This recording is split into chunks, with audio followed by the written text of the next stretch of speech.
is coming from a group of people that promised us a reset. It's quite interesting having her go back to the standards that she said were wrong and citing them as justification for the reset that they promised us. I mean, to quote from Animal Farm, 4 legs good, 2 legs better.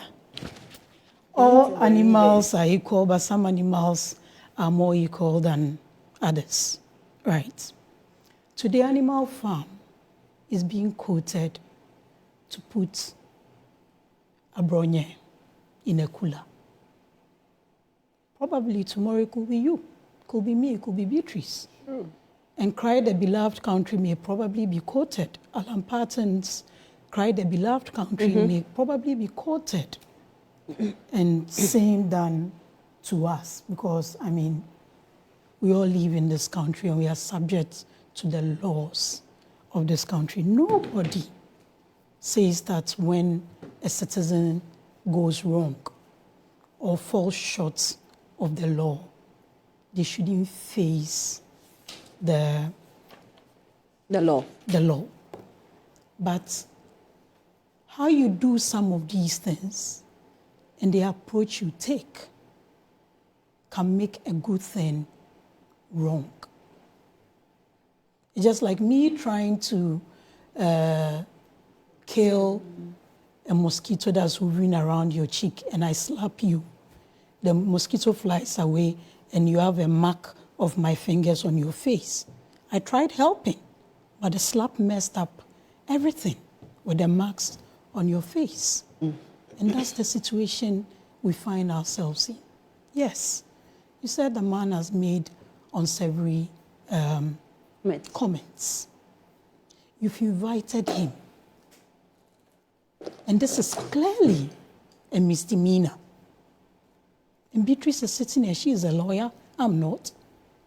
But even a lay person like me knows that misdemeanor, worst case scenario, is I think up to 3 years, but mostly it's a fine and you are allowed to go. She also knows that bail is a right. Bail should not be used as punishment. So why is it being used as a punishment in Abronye's case? Look at the way he was transported to court. How? In that police truck? In that police truck. This is someone that you invited, and he willingly came, and you arrested him. For hours, his lawyers, they couldn't even locate him. And those things create unnecessary fear and panic among citizens. And those are the things we are talking about. So as for going back to this one did that one did that, you sat here numerous occasions and said everything that the New Patriotic Party then in power under the presidency of President Akufo-Addo then, everything we're doing was wrong. And you are now citing those standards you said were wrong to justify today's thing. In one breath, you say it has nothing to do with President Mahama. President Mahama is not interested in anything that is happening to Abronye. But every situation you cited has to do with President Mahama. So I'm not getting it. All this, how people, he said what? Abronye has insulted President Mahama how many times? 89 times. More than that. That's what she has found. But how do you say it has nothing to do with him? No, she was, the point she was making there. Annie, I don't think you are the one supposed to explain. You cannot misquote me and say, you can't do that. You can't if you say anything and I think it's a distortion, I will explain. Yes. The point she was trying to make is Abronye has attacked President Mahama many times, and that's where she actually mentioned the number, 80 something. But Abronye's arrest has nothing to do with the president. But President Mahama has not made any effort in pursuing a case in court and all that. So that's why she made references to all this. That's the point, yes. But the fundamental thing is freedom of speech is secured by our Constitution. I think Article 12(1)(a) or something like that, I stand to be corrected. When it comes to bail, Act 30, Section 96 clearly stipulates that. Today, like I said, is Abronye. Tomorrow, it could be any of us. What did she say? Human rights implication. What did I say? Come and quote me if you have anything that I said contrary to what I'm saying now. But the statement she made in the ruling is as though she threw the previous administration under the bus. Who threw I don't know if that's what she was seeking to do. Who? The judge. What judge? The judge we're talking about. Yes. It's a male, Mr. Samuel Bright. His Anna Samuel Bright. But you want me to think it's a female. You want me to repeat it?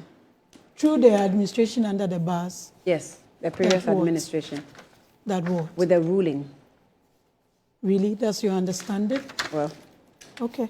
I mean, that's yes, because the person she sat on the case is an NDC sympathizer. She stated it clearly in the year. So I'm sure to her it was a political case. And so yeah, that's how she.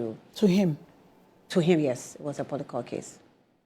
Well, that's up to the discretion of the judge. The judge. We know that lawyers will tell you that cases are dealt with on a case-to-case basis. If he thinks this is his justification, quoting Animal Farm and all those things is his justification for doing it, well, it didn't come out right. It goes against him as a judge. It didn't come right. Whatever his issues were, I've heard people say it has to do with promotion and all that. I can't independently confirm that. What has to do with promotion? Whatever the judge's ruling has to do, I can't independently, so I can't even subscribe to that. But whatever the judges, and can I finish my point? No, you didn't make it clear. The judge's thinking was, and his motivation was, to quote Animal Farm and make such a ruling in the case of 2 counts of misdemeanor. It's in the court of public opinion now. And I don't think it looks nice or good on the judge. And it doesn't look good on the government of the day either. Because if we have to be going, when was Animal Farm written?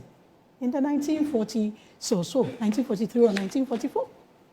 So if we have to go back with a government that is supposed to be moving us forward, resetting in their own words based on the promises they made, and we have to be going back in the day, then we have a problem. But all these things border on human rights issues and how we pursue it. Probably some years back, this ruling wouldn't have even been available to the general populace because of the difficulties in dissemination of information. But today, at the click of a button, you get every information. The judge's name is on it. All these things are being discussed. Yes, she disagrees with it. We also disagree with it. It doesn't look good for any of us. It doesn't look good for the country. That's this akin to killing a housefly with a bulldozer. You know, it's not right. And what was wrong yesterday is wrong today. I think that this is not, but an issue. Do we really accept that what was wrong yesterday was really wrong? What do you mean by what was wrong? What was wrong yesterday cannot be right today. Admit, because today, yes, we hear a number of your political communicators and party officials who have the opportunity to go to either Yoko or the courts, speak to journalists, and they will make statements like, oh, when we come into power, you know that power is transient. So it's almost like you see that something is wrong and you're threatening that when you come into power, you do the same thing or probably worse. But here we are sitting and discussing what happened in the past that was wrong or was not appropriate. And we were, to the teeth defending it. And today it's now staring us in the face and we have to deal with it. Are we not supposed to be learning today than to be threatening that when we also come into power, this is what we're likely to do? Annie, in the face of pain and in the face of injustice, people say a lot of things. There are a lot of things that our compatriots in government now said, and they are now backtracking from, right? Beatrice sat here and say, oh, the government cannot interfere and all that. That's not what I said. I said I don't have evidence. That's not what I said. Quote me rightly. What did you say? I said you asked if government was interfering, and I said I don't that have had to any, do, but I have evidence of government interference in other cases. No, that had to do with the case you cited as someone insulting President Akufo-Addo then. But when it came to the issues of the judiciary and all that, I said government is not interfering. But Annie, because in the past government doesn't interfere in some of these issues, but government can recall police. This is fundamentally, when you look at the judgment, is comments that Abronye made against the IGP. After all, the office is Attorney General and Minister for Justice. You get a government cannot interfere. You said that the Attorney General is going to court today in relation to that. So this is that what right? I'm reading from the inquisitor, because it was said by a lawyer. Said the Attorney General will be going in relation to so this is what this case. The story says. Private legal practitioner Martin Bibu has disclosed that the Attorney General, Dr. Dominic Ayeni, intends to intervene to ensure that the New Patriotic Party chairman, Kwame Bafo, popularly known as Abronye, is granted bail today. Honey, and I'm telling you as government spokesperson, just an intervention, a short one, as government spokesperson, that the Attorney General does not intend to interfere in this. In fact, as we speak, the Attorney General is in Wa attending the bar conference that they are doing the opening today. So the Attorney General cannot interfere. So that cannot be. But Attorney General doesn't work alone. He may. Yes, but I've spoken to the Attorney General, so I'm telling you this on authority. Okay. The way governance works, an officer or a person in charge doesn't necessarily need to be physically present. Yeah, but she said she's spoken with him. To make certain things work. He has denied it. So it's not, you see, interference, I mean, to an extent, in the context of forcing people's hand to do what shouldn't be done is the problem. But look at how this is looking. But you see, the government cannot interfere. But the government was able to call Ghana police out, call them from Galamsey sites, because what they were doing, according to His Excellency the President, wasn't what they were supposed to be doing. Isn't that similar to what is happening with how this issue of Abronye is being delayed? So it's not going to hold someone to do something contrary to what the laid down procedures are. But when these things are not being channeled the right way, definitely those responsible must be able to call them to order. Definitely, on a day-to-day basis, if the police are doing their duties, nobody goes or nobody will support anybody going. But look at a critical thing like Galamsey. They were going to fight it. They were called back. And you think that the police or the Attorney General cannot put in a word for things should be done as they ought to be done? It is wrong.